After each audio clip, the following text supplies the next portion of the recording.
อย่างว่าเลยอันนี้มันเก่าไอ้นี่เนี่ยเก๋าเนี่ยเก๋านะแต่มวยแบบมันมวยตรงข้างในก็ได้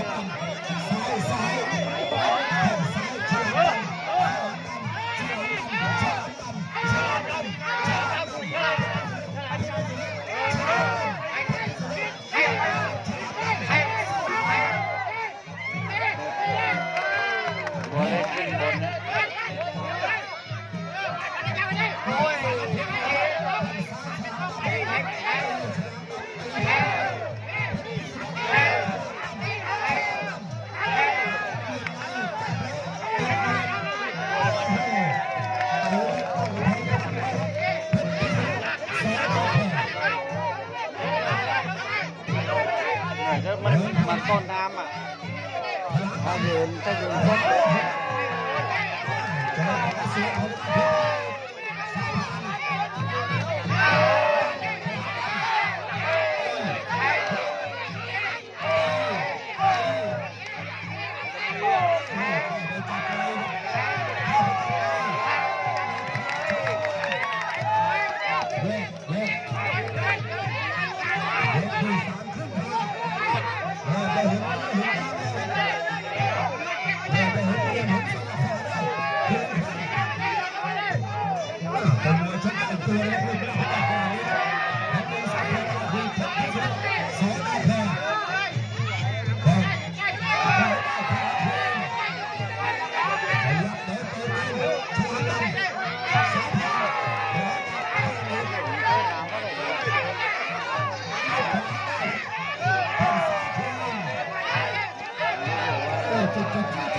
่ใต้ปีกก็เรียบร้อยเลยจอปีบอกไม่ต้องรีบไม่รีบไม่ได้แล้วมียก4แล้วต้องรีบแล้ว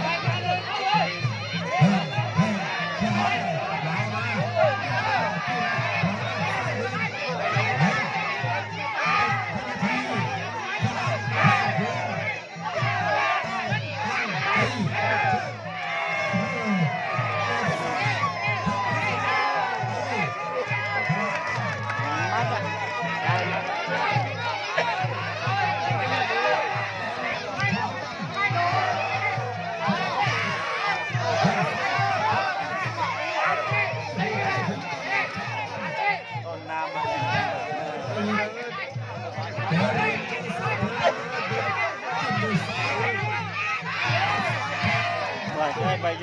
เอ็นเนี่ยผมถามว่าพี่เทนต่อ74อ่ะ4,000นะแล้วเสียจากเขาบอกเสียพี่ประโยชน์ไม่อยากเล่นผมไปถามบอกว่าเราไม่ต่อยเลยหนูไม่รู้ว่าหนูรอว่าเมื่อเช้า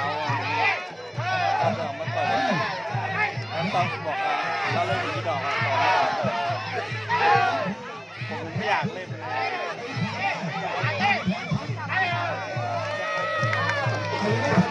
แล้วเด็กอยู่คนหนึ่งเราผู้หญิงนอนบ้านไปไหนเรียบร้อย ตัวเท่านี้เหรอเอาพี่มานอน ไอ้นั่นนะ ตรงไหนอะ ใบหยกของพี่ที่นาพี่เล่นน่ะที่นั่งถ่าย พี่เดน ต่อยก็คานเตะนะที่ เป็นตัวเล็กอยู่เลยนะลายอ่ะ วันหนึ่งนะ ตัวหนึ่ง มันก็บอกโกงเด็กอ่ะมันรู้ว่ามันมีรายการแต่ไม่รู้ว่าบอกวันไหนแล้วตอนเช้าเล่นแล้วนัดชีวิตฝากว่า หลายชื่อมาเยอะจริง จะล่อไก่ รวม สี ทั้ง วั มาน ร แล้ว วมนับ2เบ็ดเสร็จ จะไปล่อกับสีวัน เกือบ50แล้วก็รายใหญ่ๆทั้งนั้นด้วยทั้งต่างประเทศแล้วก็ในประเทศบ้านเราแล้วก็ตอนนี้5สุดท้าย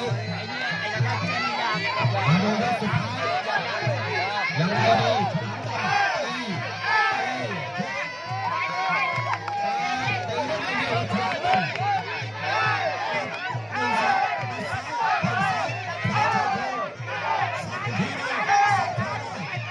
ปั้ม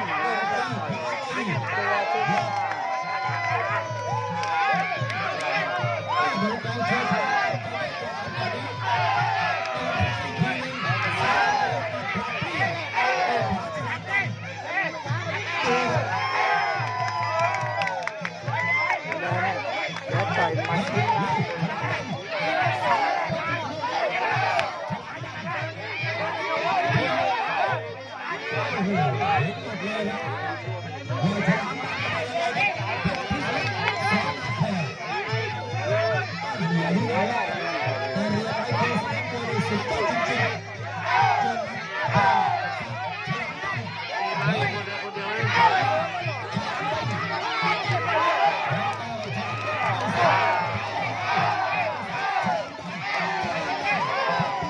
สู้ดีแต่ความเก่าสู้ไม่ได้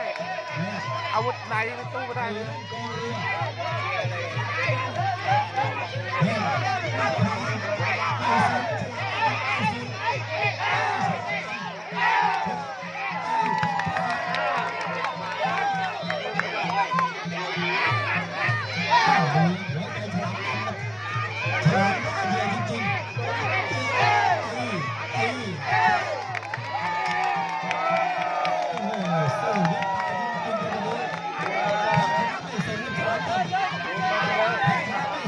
การเข้าไม่เป็นการแบบเอามั่วชั่ว แสไก่เขียดจบเลยครับยกที่5แหวนถึงจะได้คะแนนอีกครั้งครับรับใบที่1จากชูเกียรติสิงห์ศรีคุยใบที่2จากตาบุญกรมนรับใบสุดท้าย ไม่มีลูกแก้ อานนท์สองรีดี เวลาไม่สอนเด็กอ่ะ ไม่แก้ ขาต่อไปต้องมาประมาณเลยถึง2โลแล้วขาดเท้าไม่ไหวเพราะฉะนั้นกระโดดเหยียบเยอะเหลือเกินไม่ไหว ปัน หยุด ปัน รับ ที นี้ ต่อย หนี นี้แล้ว เพื่อนคู่ต่อไปสวนทางขึ้นมาแล้วคู่ต่อไปครับ